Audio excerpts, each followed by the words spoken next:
Ma fille est morte à Italie suite d'une maladie, sida. Elle était religieuse.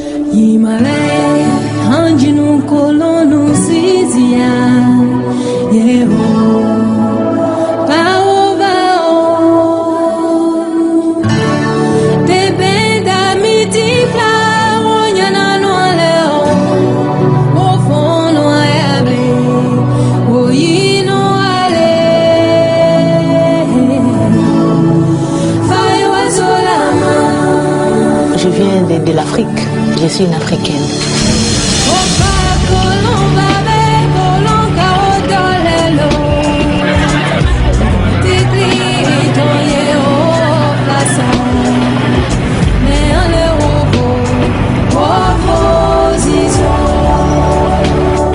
Quand moi j'étais encore petite, quand je grandissais, la façon dont je voyais la vie religieuse, j'admirais les religieuses, j'admirais. C'est ça doucement, la façon d'admirer, qui m'a poussé à me faire aussi comme eux. Par après tout ce que j'ai vécu, je suis devenue dévergée dans les couvents par les religieux, les histoires, et puis jusqu'à ce que je me suis tombée aussi enceinte. Alors pour camoufler l'affaire, pour que ça ne soit pas un scandale, quoi, disons, il faut faire quelque chose. Et alors le vêtement m'a fait déplacer. Et c'est comme ça que je suis arrivée au Vatican, et puis doucement, doucement, pour faire l'avortement et tout, et j'ai commencé ma vie religieuse normale. Dans les couvents, il y a plein de choses. Surtout quand on te dit qu'on reçoit un père supérieur qui viendra au couvent. Et si c'est toi qu'on choisit pour arranger la chambre, dis-toi que c'est toi la proie de ce père supérieur. Dans certains pays d'Afrique, des sœurs se sont plaintes d'avoir été forcées à avoir des relations sexuelles avec des prêtres. C'est vrai. Mais dans d'autres cas, ces relations n'étaient pas forcées et des religieuses ont pu tomber amoureuses de prêtres. Il y a les deux. Le vrai problème, c'est qu'en Afrique, il y a peu de contraception.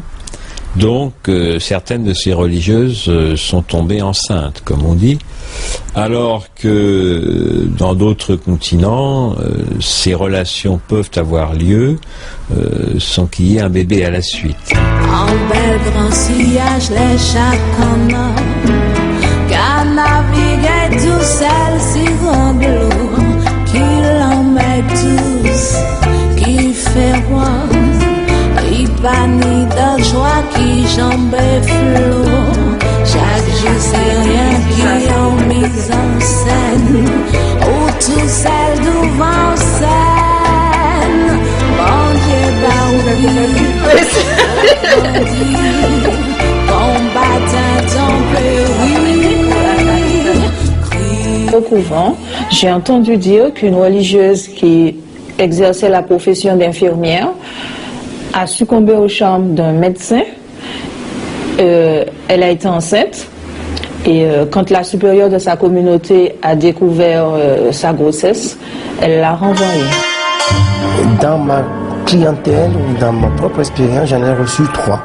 Une première qui m'a été pour moi très dure à supporter parce qu'elle est venue en habit de religieuse. J'étais tout jeune à l'époque, je venais juste de m'installer il y a à peine 1 an. Elle est venue en habit de religieuse, c'est pour me soumettre sa question. Je suis enceinte et comme vous le savez, je ne peux pas arriver à avoir cet enfant, à garder cet enfant. Et ça m'a été pour moi un traumatisme terrible d'examiner cette religieuse d'abord sur le plan gynécologique, j'étais jeune, j'avais 32 ans, et surtout de lui proposer un avortement éventuel que je n'ai pas fait. Je l'ai envoyé donc chez un collègue gynécologue qui faisait des avortements à l'époque de manière illégale, mais le faisait proprement mieux que on le faisait en ville ailleurs. Donc ce collègue l'a prise en charge et a pu résoudre son problème. Parce que le grave problème de ces religieuses enceintes, c'est qu'elles ne peuvent pas rentrer dans un système normal d'IVG, qui est public, avec toute la publicité qu'on sait. La deuxième que j'ai reçue, il y a à peu près 15 ans, à peu près, oui, c'est ça, à peu près 15 ans, qui est venue seule, également, pour me dire qu'elle est enceinte. Et la troisième, il n'y a pas très longtemps.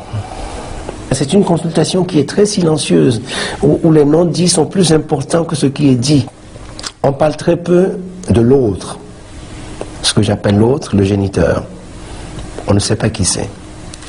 On parle très peu des circonstances de cette de cette IVG ou grossesse. Pourquoi c'est arrivé? Est-ce qu'on a pris une précaution? Est-ce qu'on n'a pas pris de précaution? Est-ce que c'est un viol? Est-ce que ça n'a pas été un viol? Est-ce que c'est forcé? On parle très peu de ce problème-là. Pour ma part, ce que je sais de ces trois expériences que j'ai, c'est que pour les trois en tout cas, ça n'a pas été un viol. Ça a été un accident dans un parcours régulier. En France, qu'est-ce qui arrive lorsqu'une religieuse tombe enceinte? Je connais une clinique spéciale qui est du côté de Lyon, dans laquelle on reçoit des religieuses. Il y a un pavillon qui est réservé à ça, dans lequel on reçoit des religieuses. Alors elles peuvent soit faire des accouchements sous X, soit des accouchements avec où elles gardent l'enfant, mais de la même manière, elles doivent quitter leur congrégation parce que la congrégation ne les reçoit pas. Je n'ai Dieu que pour toi. Je n'ai pour Dieu que toi, tu le sais. Mais ce soir, je flanche un peu. Ce monde-là me fout le cafard. Donne-moi la force d'accepter ce que je peux pas changer. J'ai joué